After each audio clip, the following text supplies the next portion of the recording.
Well, TGIF guys, it's Friday and I still have a fat face. Oh my god. I really have to get that special kind of tripod they have for phone camera video thingies because this is just ridiculous. So, this is vlog number 4 and it is the, what is it? I don't even know what the date is because I can never see anything if I could find out what it is, and I don't know what it would be. I can't figure it out because my computer's being an idiot. Oh, okay. So it is the 7th of June, 2019, and it's about 7:09 a.m. And yes, folks, I'm at work. Yeah, I get here like around 6:30. Although today I think I got here around 6:25 in the morning. Ever since I moved to the suburbs, which is far from the city, basically I work on the island, and it's a lot closer to where I live, believe it or not. But basically driving, you know, I like to get up early in the morning because I've got 3 cats I have to feed, and I like to get everything done. I make my coffee, what have you. So I have a routine. I have a routine every morning. So today is Friday, and I'm hoping it goes quick because this week was hella busy. I mean, wow, if one thing after the other didn't happen, it would be a very boring week to say the least. But since I work where I work, you know, there's never a dull moment in the world of mental health. And which is one of the reasons why I love my career so much, because it's always busy. There's always something going down with somebody or something or what have you. There's always some big, crazy event. And I don't mean crazy in the stigma word way. I mean just, you know, overwhelming. I guess that's the worst term to use. I don't know. I don't have a thesaurus in front of me, guys.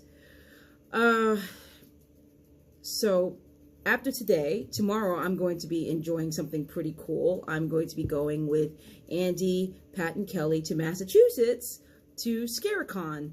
Now, I've never been to Scaricon. I've never really been to a lot of conventions. The last convention the first convention I went with Andy, Pat, and Kelly, it was the Chiller Convention in New Jersey. And that happened in May or April. I think it was April, actually. And it was a lot of fun. I have to say I had a lot of fun, you know. And Andy was dressed as the King in Yellow, and he did a hell of a job making that mask because, wow. That was a lot of work, and it showed. He got a lot of attention with photographs, as did I, but I was more of an accessory because of the way I was dressed. Oh, yeah, I was dressed as my alter ego, Mistress Layla, who you guys got to meet yesterday. She's an interesting kind of fellow, an interesting character, little out there. Parts of me, you know, because I'm a bit on the out there side, but, you know, hey, that's who I am. I'm part of it anyway. Very liberating part of me. So since today is Friday and it's the end of the week, the end of the first week of June, I would like to talk about something that means a lot to me, and I think it's been going on with a lot of people as of late. And I'm not going to mention names because, you know, it happens to all of us. And it's called dealing with our own demons and finally accepting that we have them and just being happy with ourselves. Now, it sounds easy, but it's not. It's not easy at all. You know, we all have demons. We all have to cope with them because they really don't go away. You know, they come back, and they come back with all the issues that we've experienced, all the deep, dark things. And they instill in us this horrible thing called shame, because shame is how we feel about ourselves. I've been through it many times. I've battled it. I'm still battling it every day. And I know people who are battling it. You know, people have gone through a lot, you know, men and women. And I have friends who are dealing with their own shame and their own broken hearts. You know, I'll just say this much. When a person hurts you, and I mean hurts you in a way that you know that deep down, they really didn't care about you. It leaves a mark. And even though we know deep down that they really couldn't care, okay, we still have that hope that maybe they will. And the issue with that is that we know that they won't. And then when it hits us square in the face, we have to deal with the demon that's laughing at us, because it's the shame that it instills. And we start to put ourselves down, and our inner negative voice, if you will, tells us we're stupid. You know, it's our fault. We should have listened.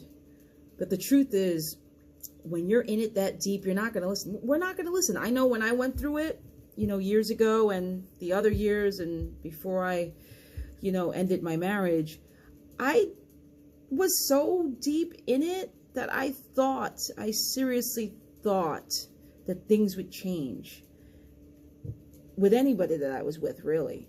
And the truth is, if that person didn't want to change, it wasn't going to happen. And I had no control over the situation. And that's something I did not want to accept at all. We all think we have control over the situations that aren't really ours. We don't. We really don't. You know, and that's the hardest. That's a hard pill to swallow, because, you know, you think, oh God, the serenity prayer, God grant me the serenity to accept the things I cannot change, the courage to change the things that I can, and the wisdom to know the difference. Sometimes you want to take that prayer and shove it up someone's ass without lube, because the truth of the matter is that prayer pisses people off. It pisses me off. Even though it's been my mantra, it pisses me off sometimes, because I'm like, fuck, man. But I want control over it. In the end, we got to deal with the hurt. We got to deal with the pain. We got to stomp on that shame that we feel in ourselves or about ourselves. And then there's that guilt.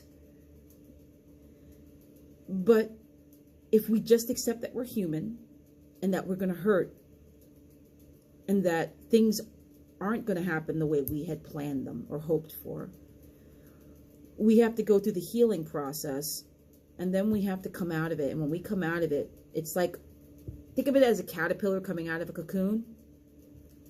We're changed, and we're beautiful, you know?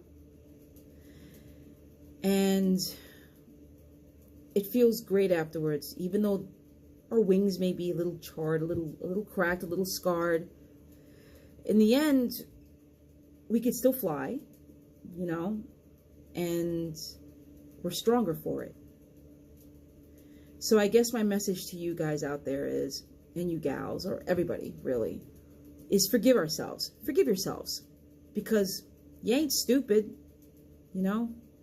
You never were. And just because you may have hoped for a change or something to happen, you may have hoped they would change, and it didn't, it's still not your fault. They got their own shit. And they got their own demons that they haven't dealt with. But now you're dealing with yours. So be proud of yourselves, because it's a hell of a battle. But you're doing it.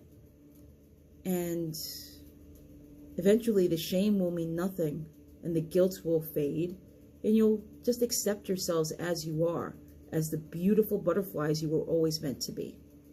So that's my message to you guys. I'm going to sign off. And I guess I should start doing some kind of work here, since I'm here like early. So I will talk to you guys later.